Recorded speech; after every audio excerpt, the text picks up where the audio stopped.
இங்கே வைக்கிறேன். இதனுடைய வேல் வருங்க நேராக கீழே அந்த நெத்தி பருவத்தில் வரும். நான் எதுவுமே பண்ண மாட்டேன். அது பாருங்கள், அது பாருங்கள்.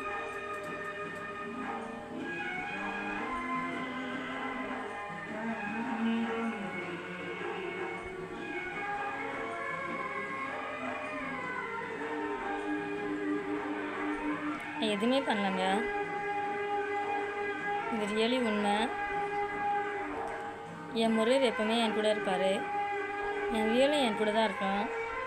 நான் எதுவுமே பண்ண மாட்டேன்.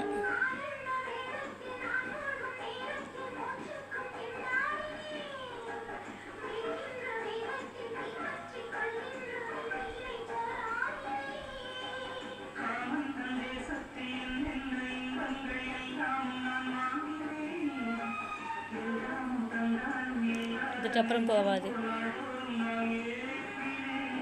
போகுது. எங்கே போகிறாரே?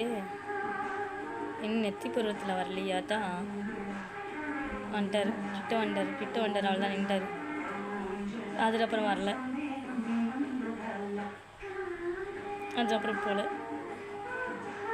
இதுதான் என் வீட்டில் இருக்கிற வேலு. சாரி, இது என் வீட்டில் இருக்கிற வேலை. இதுதான் நான் வந்து கும்பிட்டுருந்தேன். 2 வருஷமாக கும்பிடுகிறேன். எனக்கு தெரிஞ்சிலேருந்து 2 வருஷம் கும்பிடுகிறேன். வேல் மரம் படிச்சுருந்துட்டேன். எவ்வளோ பிரச்சனை இருந்தாலும் இந்த வேல்கிட்ட சொல்வேன், என் முருகன்கிட்ட சொல்வேன், எல்லாமே சரியாயிடும்.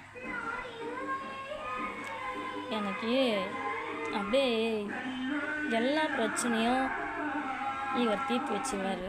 இப்போல்லாம் பாருங்கள், தோணுச்சு பேசணுன்னு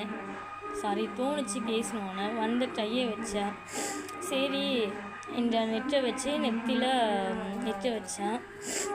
அவர் என்ன இப்படி இங்கே வச்சேன் போக மாட்டேங்கிறாரு.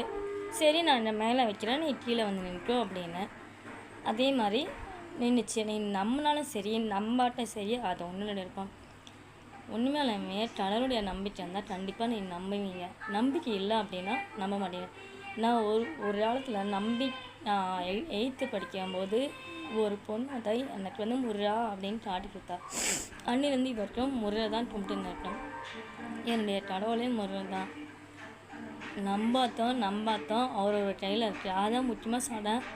யாரெல்லாம் முருகனுடைய வந்து பக்தியோ அவனோட கடவுள் வந்து அந்த முருகன் எவ்வளோ சாதனை கொடுத்தாலும் அதில் ஒன்றை வந்து கண்டிப்பாக தெளிவாக கொடுப்பாரு. அந்த தெளிவு யாரெல்லாம் நீங்களே பார்த்து தெரிஞ்சுக்கோங்க.